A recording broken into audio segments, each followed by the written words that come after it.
السلام عليكم ورحمة الله وبركاته. ازيكم حبايبي، عاملين ايه؟ يا رب دايما تكونوا بخير. النهاردة ان شاء الله هعمل معاكم عجينة الطعمية، هدمس معاكم برضو الفول. هترمي معانا ان شاء الله كمية كبيرة يا بنات، جربوها والله تبقى اوفر كتير من بره.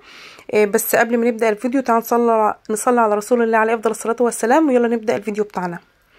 هنا يا بنات الكمية دي انا جايبة نص كيلو فول مدمس. هاتيه بلدي، قولي للراجل كده انا عايزه نص كيلو مثلا فول مدمس وهاتيه بلدي. البلدي طبعا بيبقى احلى من التاني خالص، بيبقى احلى من المستورد. نص كيلو ده انا نقعته من بالليل للصبح، ماشي. وجيبي بقى حبه كده يعني بالنظر كده مثلا، يعني جيبي الكبشه في ايدك كده اهوت صغيره، عدس اصفر وبرده زيهم كده فول مدشوش عشان خاطر يتقل القوام معاكي شويه. وحطي برده ليمونه كده اهوت بقشرها، اغسليها كده وشيل البذر منها وحطها بقشرها عشان ما يسودش الفول. وانا حاطه هنا معلقتين صغيرين بابريكا، وحاطه نص معلقه صغيره كركم خالص، علشان خاطر بس تدي صفار كده للفول اهو. واول لما غلى كده اهو يا بنات انا وطيت عليه النار خالص، ما تفتحيش عليه بقى خالص عشان ما يسودش معاكي. يعني افتحها عليه كده بعد ساعتين، ابدأي شوفيه. هو قعد معايا حوالي 4 أو 5 ساعات كده، وبدأت هنا اشوف اهو ما شاء الله استوى ازاي. ما طولش معايا بصراحه في السوا والله يا بنات. رمى معايا ما شاء الله كميه كبيره. ده انتوا كده هتشوفوه وانا حاطاه في الكيس هتحسوا اللي هو لونه غامق، ده هو ما شاء الله لونه جميل. شوفوا هنا لونه فاتح ازاي ومستوي وما شاء الله جميل، ورمى الكميه معايا كويسه. اعملوها يا بنات انضف والله في البيت، احسن من اللي احنا بنشتريه في المطعم. طبعا انتوا عارفين اللي هو مش بيتنقى اصلا ومش بيبقى نظيف، انتوا فاهمين قصدي ايه. وبرده عجينه الطعميه انت عارفين الحاجات دي اصلا غلط. انت بتجيبي مثلا ب5 جنيه فول، شوف بيبقوا حبه اصلا صغيرين ازاي، ما بيكفيش معاكي حاجه. شوفوا بقى الكيس دلوقتي ده لو جبتوه يبقى بكام. والطعميه نفس الحكايه برده. الكميه ديت انا جايبه نص كيلو فول اهو. ما يجراش حاجه. ممكن في ناس مثلا بتبله 4 ساعات، في ناس بتبله من بالليل للصبح، انا بليته من بالليل للصبح. بس اهم حاجه يا بنات بعد ما تغسليه، يعني انت طبعا بتغسليه قبل ما تنقعيه، وبتغسليه بعديها تسيبيه بس يتصفى كويس عشان ما يبقاش في ميه. تمام كده اهوت. يعني يصفى خالص عشان ما يبقاش في ميه.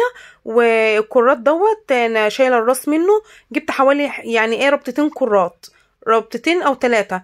هو عشان الكرات ده صغير، كان من الرفيع لسه ما جاش بتاع الشتاء اللي هو التخين، انا حاطه 3 ربطات. ودي ربطتين كزبره. غسلتهم طبعا حلو، وقمت حطيت شويه كده في الكبه. وضيفي بقى الميه ديت، هي يعني الكميه دي اخدت معايا حوالي نص كوبايه ميه. ما كتريش طبعا الميه في الطعميه عشان ما تفكش معاكي. اضربيها كده كويس، واقعدي بقى كل شويه افتحي الكبه كده اهو قلبيها. انا شفت برضو في ناس بتعملها بالخلاط، في الخلاط، بس انا صراحه ما جربتش الخلاط. انت بس لو انت عندك كبه حطي بس شويه بشويه كده صغيرين هتطحن معاكي. وهتشوفوا برضو دلوقتي انا بعد ما طحنتها مره برجع تاني طحنتها تاني.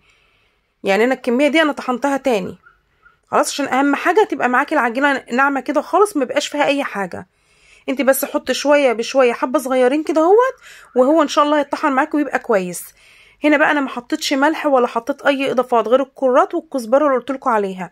هنا بقى انا كنت بعين كده الكميه اللي انا هعينها في الفريزر اهو، بعبي على قد استعمالي. وانا على فكره انا عملت هعمل وقت احمر برضو قدامكم، وعينت منه في الفريزر ده فيه كذا، يعني ما شاء الله كذا كيس عندي. وبطلع الكيس ده، يعني الكيس ده اصلا انا عاملاه وطلع كتير علينا. وما شاء الله يا بنات طبعا انتوا عارفين قرص الطعميه اصلا هيبقى كبير ازاي اللي احنا هنعمله في البيت. شوفوا الشريط بقى بره دلوقتي قرص الطعميه بقى صغير جدا معاكي. يعني الاول انا كنت مثلا بحط في الساندوتش قرصين طعميه، 3 اقراص دلوقتي اصلا ما بيكفوش في الساندوتش.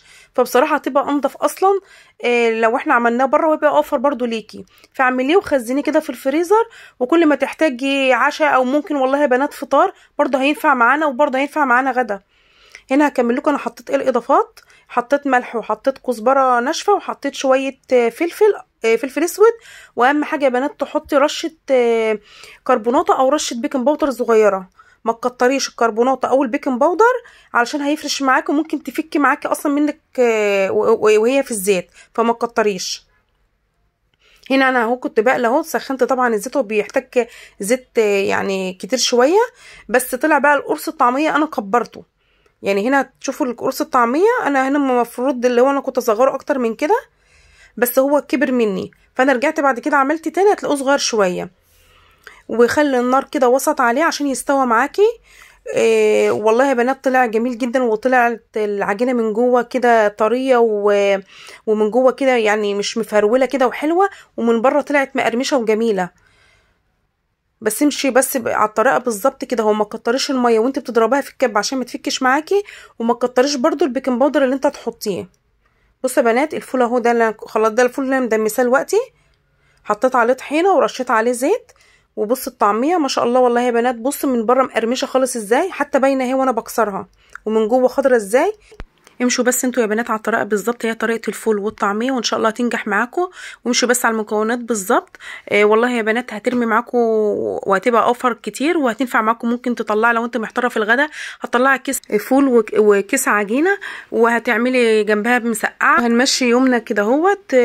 وبس كده يا بنات، وكده الفيديو يكون خلص. واستنوني فيديو جديد ان شاء الله، والسلام عليكم ورحمه الله وبركاته.